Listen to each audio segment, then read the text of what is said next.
Bismillahirrahmanirrahim. Alhamdulillah kita bisa ketemu malam hari ini. Sebelumnya maaf ya kemarin ada kendala karena masih ada di luar. Jadi beberapa hari tidak bisa kursus. Kalau ikut dari jurnal ini udah agak ketinggalan. Tapi insya Allah 4 hari ini bisa lebih konsisten dan istiqomah untuk menyelesaikannya. Bismillahirrahmanirrahim. Kita lanjut kepada pembahasan mansubat yang berikutnya, yaitu babul maf'ul ma'ah. Bab yang menerangkan tentang maf'ul ma'ah. Secara ringkasnya, maf'ul ma'ah itu adalah maf'ul yang menunjukkan keadaan suatu pekerjaan yang disertai dengan hal-hal tertentu. Misal, saya berjalan bersama Umar, itu namanya maf'ul ma'ah. Yang mana ma'ah, namanya ma'ah berarti nanti artinya adalah bersama. Ta'rifu husmun ba'da wawin fassaro mangkana ma'hu fi'lu ghairihi jaro. Maf'ul ma'ah adalah isim yang dibaca nasab yang jatuh setelah waw ma'iyah yang menjelaskan seseorang yang sedang melakukan pekerjaan. Ini adalah ta'rif dari maf'ul ma'ah. Jadi yang namanya maf'ul ma'ah itu adalah isim yang dibaca nasab yang letaknya terletak setelah waw ma'iyah. Jadi misal contoh ja'a zaidun wa bakron, ja'a zaidun wa bakrun. Ini namanya maf'ul ma'ah. Waw ma'iyah. Zaid datang bersama dengan bakar. Ini yang namanya waw ma'iyah. Tantangan terbesarnya dalam menganalisa maf'ul ma'ah itu adalah menentukan wawunya. Karena waw ini di dalam bahasa Arab itu memiliki beberapa jenis. Ada yang namanya waw ma'iyah, ada namanya waw atof atau waw kosam. Dan itu nanti cara bacanya beda-beda. Jadi ketika dibaca nasab dan terletak setelah waw, maka kemungkinan itu adalah waw ma'iyah. Nih ciri-ciri dari maf'ul ma'ah itu harus terletak setelah waw. Yang mana waw itu disebut dengan waw ma'iyah. Contoh ja'a Zaidun wa Bakron. Jadi waw di sini bukan waw ataf. Ketika dijadikan waw ma'iyah, maka artinya Zaid datang bersama Bakar. Bukan Zaid dan Bakar datang kalau dijadikan waw ma'iyah. Kalau dijadikan ataf ja'a Zaidun wa Bakrun, cara bacanya juga dibaca sesuai dengan huruf atafnya. Zaidun wa Bakrun. Dan itu berarti Zaid, dat, Zaid dan Bakar datang. Kalau bermakna waw ma'iyah, Zaid datang bersama Bakar. Tuh. Atau contoh lain, al-amiru qadimun wal askaro. Amir datang wal askaro bersama dengan pasukannya. Itu wawnya waw ma'iyah. Amir datang bersama dengan pasukannya. Sirtu wal amiro. Saya datang bersama dengan Amir. Itu juga contoh dari waw ma'iyah. Dan waw di sini adalah waw ma'iyah. Makanya berarti bersama. Fansibhu bil fi'lil ladzi bihi istahab au sibhi fi'lin kastawal mawal khosab. Maf'ul ma'ah itu dinasabkan dengan fi'il yang menyertai atau lafadz yang menyerupai fi'il. Jadi yang menasabkan maf'ul ma'ah itu adalah fi'il yang ada di depannya. Istawal ma'u wal khashabu. Air itu naik bersamaan dengan kayu wal khashabu. Istawal ma'u wal khashabu. Wal khashaba. Jadi kalau kita baca wal khashaba itu jadinya waw ma'iyah. Andai nanti kita baca istawal ma'u wal khasabu, maka kita menjadikan waw itu adalah waw atof. Artinya cara mengartikannya nanti air itu air naik, air dan kayu naik. Tuh, kalau dijadikan waw atau kalau dijadikan waw ma'iyah, istawal ma'u wal khosyaba, air itu naik bersamaan dengan khosab kayu. Perbedaan artinya itu juga terdapat perbedaan. Kalau kita jadikan dengan waw atof, air dan kayu naik, berarti ini maksudnya lagi ada banjir, misal air dan kayu naik, itu bisa saja airnya dulu atau anunya dulu.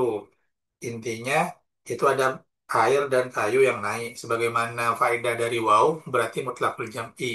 Nggak ada keterangan. Naiknya bersamaan atau duluan yang air atau kayunya nggak ada.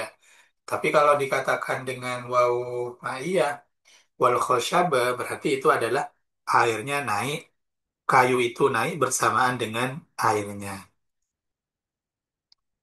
Ini yang dinasobkan dengan fi'il. Contoh lagi, sirtu wan nail. Saya berjalan wan naila di sepanjang sungai Nil.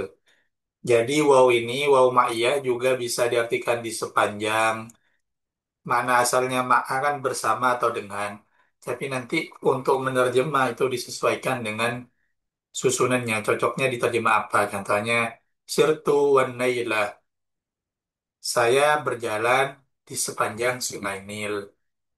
Berarti wan naila itu maksudnya di sepanjang sungai Nil. Ini yang dinasabkan dengan fiil. Sirtu ini adalah fiil. Kalau yang dinasabkan dengan sifu fiil, contoh, ana sairun wan naila. Saya berjalan di sepanjang sungai Nil. Ini berupa isim fa'il. Sifu fiil itu secontohnya adalah fa'il, isim fa'il, isim maf'ul, atau sifat musabbihat. Itu adalah sifu fiil. Maksudnya, itu juga bisa beramal. Jadi kalau yang ditanya ya siapa, apa yang menasukkan maf'ul ma'ah, itu adalah fi'il atau sifu fi'il yang terdapat sebelumnya. Hmm. Pengecualian dari isim, maka kalau isim itu gak bisa menasukkan maf'ul ma'ah. La tanha an kholkin wa ta'tiya mislahu. Atau jumlah wasyamsu toliatun.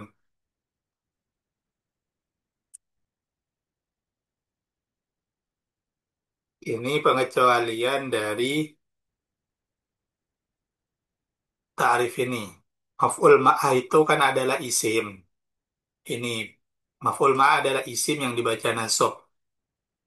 Kalau ada waw, ternyata setelah waw ma'iyah itu bukan kalimat fi'il, bukan kalimat isim, tapi fi'il, maka ini bukan menjadi waw ma'ah sudah. Tidak bisa kita jadikan sebagai waw ma'iyah. La tanha an kholkin wa ta'tiya mislahu. Ini berarti ini bukan waw ma'iyah, tapi menjadinya waw atof nanti. Sirtu wa syamsu tali'atun. Nah, contoh seperti ini juga nggak bisa kita katakan waw ma'iyah atau susunan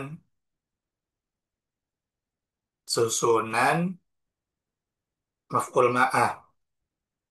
Kalau contohnya seperti ini, sirtu wasamsu toliatun, ini lebih cocok wawnya kita jadikan waw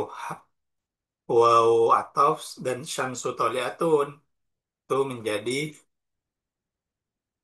apa namanya menjadi hal sirtu lan haleh utawi samsu toliatun itu. Ini gak bisa wawnya kita hale dijadikan maf'ul ma'ah karena gak cocok karena bukan berupa isim tapi berupa jumlah. Loh ini kan juga isim Ustaz. Kok bisa gak cocok? Karena kalau lihat dari ininya, ini susunannya jumlah isminya. Fi'il, mubtada, khobar. Kalau namanya mubtada khobar pasti isim. Cuma secara susunan ini adalah mubtada khobar. Beda dengan contoh-contoh yang lain. Wal khosyaba ini udah wan naila ini adalah isim tanpa ada khobar, tanpa ada isim lain yang menuntut sebagai mubtada khobar. Jadi yang namanya maf'ul ma'ah itu harus berupa kalimat isim. Tuh. Kemudian wakal amiri qadimun wal askaro wa nahwu sirtu wal amira lil qura. Ini contoh dari maf'ul ma'ah. Al-amiru qadimun. Al-amiru utawi amir qadimun iku teka wal askaro ing dalem sertane tentara. Berarti contoh ini masuk kepada kalim maf'ul ma'ah yang dinasabkan oleh sifhul fi'il yang berupa isim fa'il. Sirtu wal amiro lil qura. Saya berjalan bersama dengan Amir di desa-desa. Ini yang menasabkan adalah kalimat fi'il.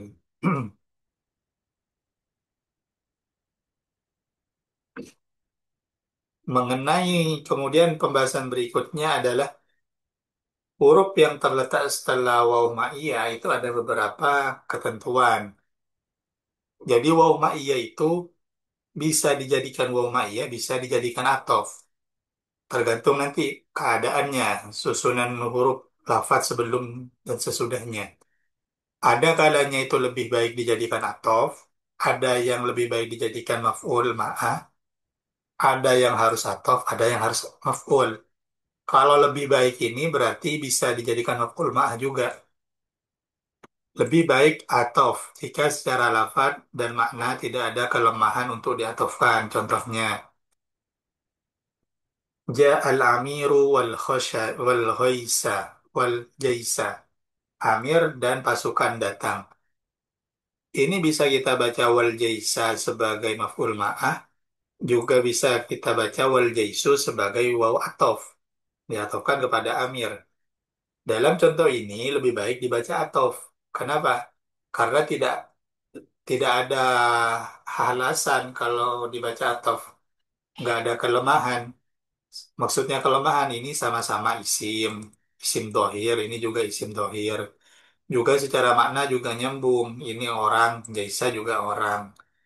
Jadi nggak ada kelemahan untuk dijadikan atof. Beda dengan contoh yang kedua, lebih baik dibaca maf'ul. Jika ada kelemahan ketika diatofkan. Contoh, sirtu wal amiro. Ini kelemahannya di mana? Kelemahan dalam contoh ini kalau kita jadikan atof, nanti akan ada atof domir kepada lafadz dohir. Ini kelemahannya. Ketika ini kita ingin jadikan kalimat atof, berarti kan al-amiru ini kita atofkan kepada domir tu. Saya datang bersama dengan raja. Ini namanya kelemahan. Karena atof domir, mengatofkan isim dohir kepada domir itu kurang baik. Tapi tetap boleh. Tapi kurang cocok, kurang agak lemah gitu pendapat. Maksudnya lemah itu berarti ada pendapat yang mengatakan nggak boleh. Betul itu istilahnya lemah. Jadi ketika contohnya seperti ini, sirtu wal amir, ini lebih baik kita jadikan maf'ul ma'ah. Berarti wal amiro menjadi maf'ul ma'ah. Karena ada domir dan dohir. Nggak bisa diatofkan. Nggak, nggak kuat pendapat yang memperbolehkannya. Tuh. Kemudian yang ketiga harus maf'ul. Harus maf'ul ini ketika memang antara maknanya itu gak nyambung ketika diatofkan. Istawal ma'u wal khosyab. Secara arti, air dan kayu ini gak cocok ketika dijadikan atof. Berarti secara arti ini air ini pasti naiknya bersamaan dengan kayu ini pasti naiknya bersamaan dengan air. Itu memang harus kan kalau ini kita jadikan atof, ini faidahnya mutlakul jam'i. Berarti gak ada kejelasan mana yang naik duluan, itu gak ada kejelasan. Sementara kalau kita jadikan waw ma'ah, berarti ini naiknya bersamaan. Nah, ini cocok secara arti. Oh, kalau banjir itu berarti pasti air dan kayu naiknya bersamaan. Makanya dalam contoh ini harus dijadikan maf'ul ma'ah. Kemudian yang harus atof, jika satu perbuatan tidak dapat dilakukan kecuali dua pihak. Contoh istaroka. Istaroka ini bekerja sama. Zaidun wa Amrun. Nah, istaroka Zaidun wa Amrun. Ini kan lafadz kerjasama, itu kan nggak bisa kalau cuma satu orang. Contoh tado, robe, saling memukul, itu nggak bisa satu orang. Berarti kalau ada waw, wawnya ini dijadikan waw atof. Beda dengan yang sini. Ja'a. Ja'a ini bisa dikerjakan sendiri oleh Amir. Makanya di sini bisa masih bisa kalau kita jadikan waw ma'iyah. Sementara dalam istaroka ini nggak bisa. Wawnya di sini harus dijadikan waw atof. Seperti itu. Ini pembahasan dari waw ma'iyah. Jadi secara kesimpulan, waw ma'iyah itu ciri-cirinya adalah kalimat nasab setelah waw. Kalau ada kalimat nasab setelah waw itu ada kemungkinan dibaca waw ma'iyah. Itu kalau kita bicara pada lafadz, misal Quran yang udah ada harokatnya, atau ada kitab yang berharokat, ada ada waw, kalimat nasab yang terdapat setelah waw. Baik itu dinasabkan oleh fiil atau siful fiil. Contoh dalam Al-Quran, Watslu alaihim naba'an Nuh. Ini dalam Quran surat Yunus. Coba kita cek satu-satu kedudukannya. Watslu ini adalah kalimat fiil, fiil amal. Kemudian alaihim naba'a. Naba'a ini menjadi maf'ul dari fiil amar. Watslu alaihim naba'a Nuh. Maf'ul bih. Idh qala liqaumihi. Maf'ulnya qala mana? Ada yang tahu coba? Maf'ulnya qala yang mana?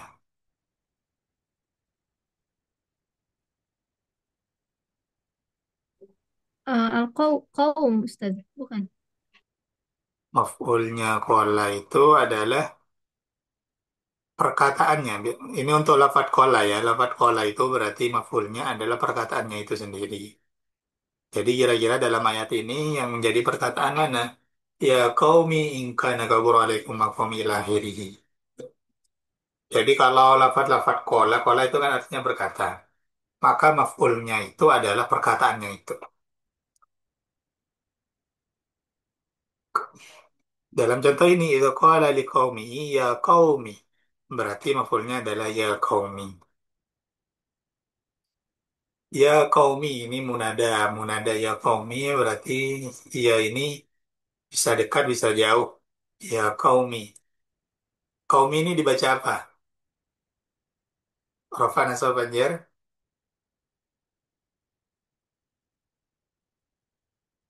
Dalam contoh ini pada asalnya adalah ada ya-nya. Ya qaumi. Ini namanya munada mudhof berarti ya. Karena ada mudhof antara kaum dengan ya. Berarti ini adalah munada mudhof. Kalau munada mudhof berarti dibaca nasab. Aslinya ya qaumiyah. Tapi karena ini isim yang mudah pada ya mutakalim, maka bacanya tetap ya qaumi. Lalu ya-nya dibuang, jadi ya qaumi. Ini munada mudhof. In kana kabura alaikum maqami. Ini ada kana, khobarnya kana mana?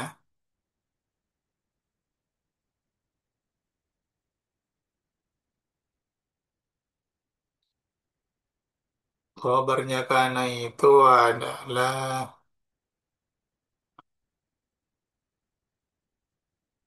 kabura alaikum maqami. Ini adalah khobarnya. Berarti isimnya yang mana, Ustaz? Dan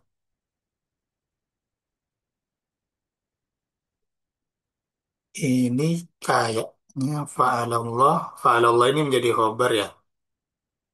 Jawab.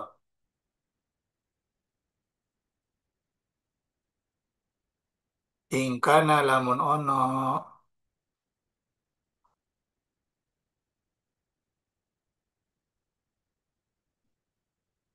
Mana ya? Kayaknya ini khobarnya yang nggak ada. Ingkana lamun ono kaburo opo alaikum ingatase siro makomi opo biayatillah fa'ala muko ingatase Allah tawakkaltu. Berarti ini masuk karena yang tam, karena yang tanpa menyebutkan khobar.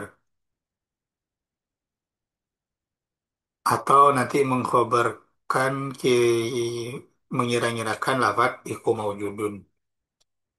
Jadi nanti penerjemahnya apabila makomi dan tadkiri bi ayatillah itu besar bagimu, apabila kedudukan dan himbauanku terhadap ayat Allah kabur alaikum, fa'ala maka bagi Allah lah, maka kepada Allah lah aku bertawakal. Wa ajmi'u amrokum. Tuh. Jadi ada contoh kana itu yang nggak ada khobarnya. Atau bisanya disebut kana tam. Itu kemungkinan ya analisa sekilas saya gitu kayak. Fa'alallah tawakkaltu. Maka kepada Allah lah aku bertawakal dan aku kumpulkan amrokum wa akum. Nah ini contoh yang maf'ul ma'ah. Dalam contoh ini fa'ajma'u amrokum ini kan nasab karena menjadi maf'ul. Dalam wasyurakaakum ini kita jadikan maf'ul ma'ah dibaca nasab. Kalau kita atofkan kepada amrokum, tetap cara bacanya adalah nasab. Cuma kenapa ini lebih cocok dijadikan maf'ul ma'ah? Berarti ini ada ke apa?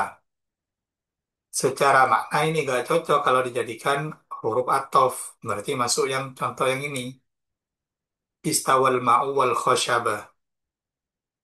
Secara makna, maka aku akan kumpulkan urusanku dan sekutu, urusan kalian dan sekutu kalian.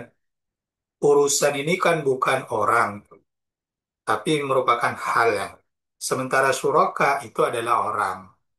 Jadi ada perbedaan dalam lafadz suraka dan amrokum yang nggak memungkinkan untuk dijadikan atof.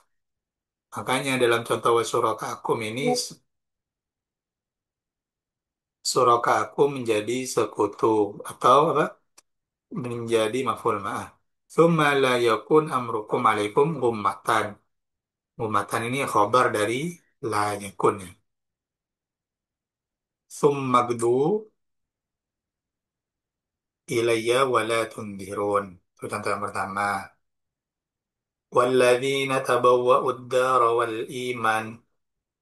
Ini juga contoh yang lebih yang masuk yang harus dijadikan maf'ul ma'ah. Karena daro dan iman ini beda arti. Yang satu iman, yang satu rumah. Ini lebih cocok dijadikan maf'ul ma'ah. Min qablihim yuhibbuna man hajar ilaihim. Yuhibbuna sopo. Ini kalau teman-teman perhatikan, setiap lafadz itu pasti ada mufrad tasniyah jamaknya. Jadi makasih. Jadi ketika ada lafadz dari awal itu kalimat jamak, maka nanti ke belakang fi'il, domir, isim mausul, isaroh, itu pasti juga akan jamak. Kalau mufrad berarti mufrad semua. Makanya di tiap pembahasan, misal di domir, itu ada mufrad tasnya jamak. Mudzakkar muannas itu pasti. Di isim mausul juga ada mufrad tasnya jamak. Di fi'il madi, fi'il mudhari semua ada mufrad tasnya jamak. Itu kegunaannya itu semua nyambung ketika disusun. Misal dalam contoh ini, walladzina, alladzina ini kan jamak. Oh berarti yang dibicarakan ini adalah orang-orang, jamak banyak. Kemudian tabawwa'u. Nah, ini baru fiil madi. Di sini menggunakan jamak tabawwa'u fa'alu jamak. Karena yang dibicarakan jamak. Andaikan di sini alladzi, maka di sini tabawwa'a daro iman min qablihim. Ini ada him domir. Ini juga jamak. himnya jamak. Kemudian di sini fi'il mudhari'nya yuhibbuna juga jamak. Dan begitu seterusnya. Kalau teman-teman perhatikan. Beda dengan ayat yang pertama, Watslu. Ini dari awal sudah diceritakan satu orang. Naba Nuh, menceritakan Nabi Nuh. Nabi Nuh satu orang. Ketika Nabi Nuh kola, ini satu orang. Karena yang diceritakan satu orang mufrad. Di kaumihi, domirnya juga mufrad. Ingka nagaburoiko alaikum. Nah, kalau di sini ada domir, domir lain kum, berarti ini yang diceritakan udah bukan Nabi Nuh lagi. Beda lagi. Fa'alallah tawakkaltu fa'ajmi'u. Nah, ini ajmi'u ini kita juga bisa analisa.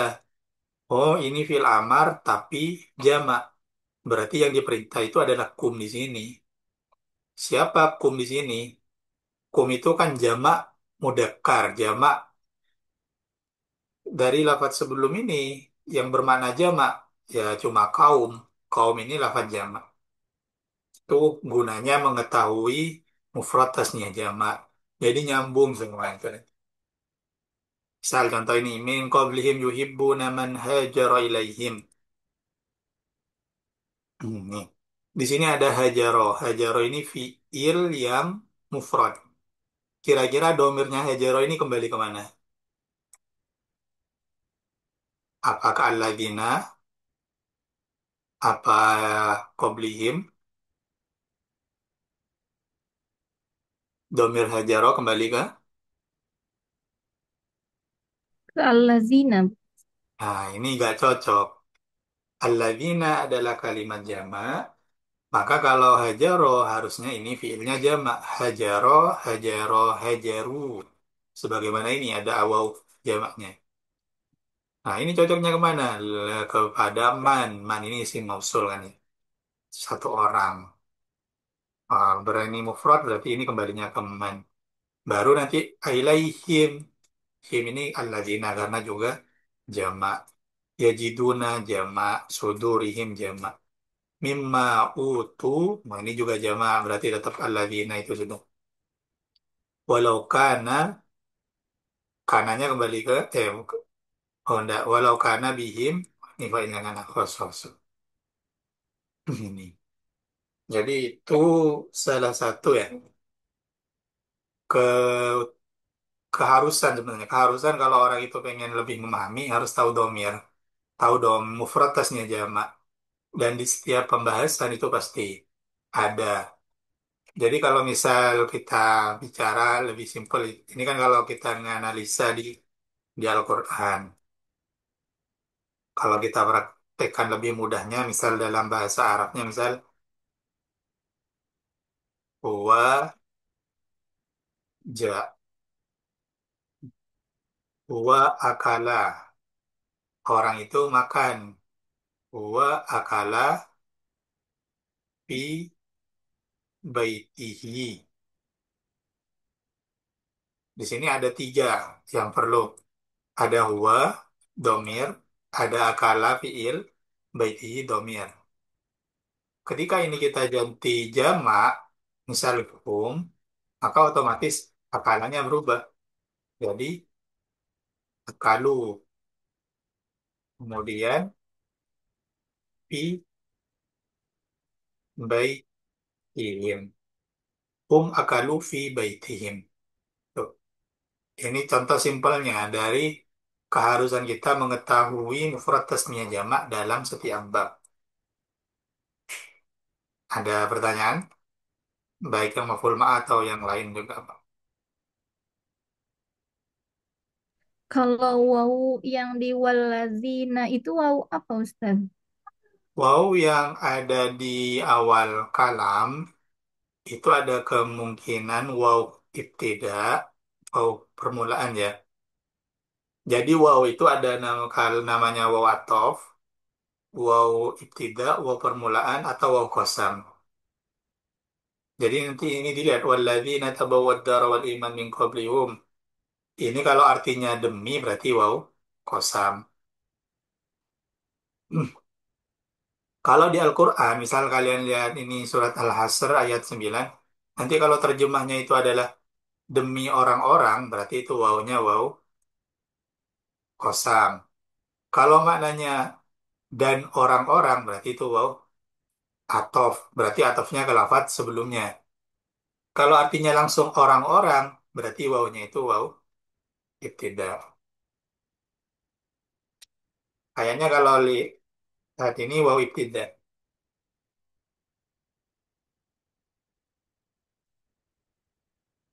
Bisa dipaham? Insya Allah paham Ustaz. Syukran Ustaz jawabannya. Ada pertanyaan lain?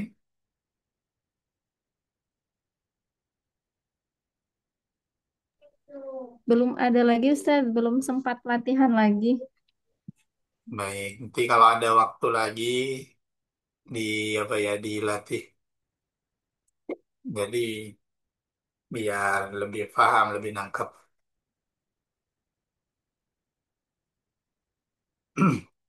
Kalau nggak ada, nanti yang belum ke apa, yang nggak dipaham nanti bisa langsung ditanya.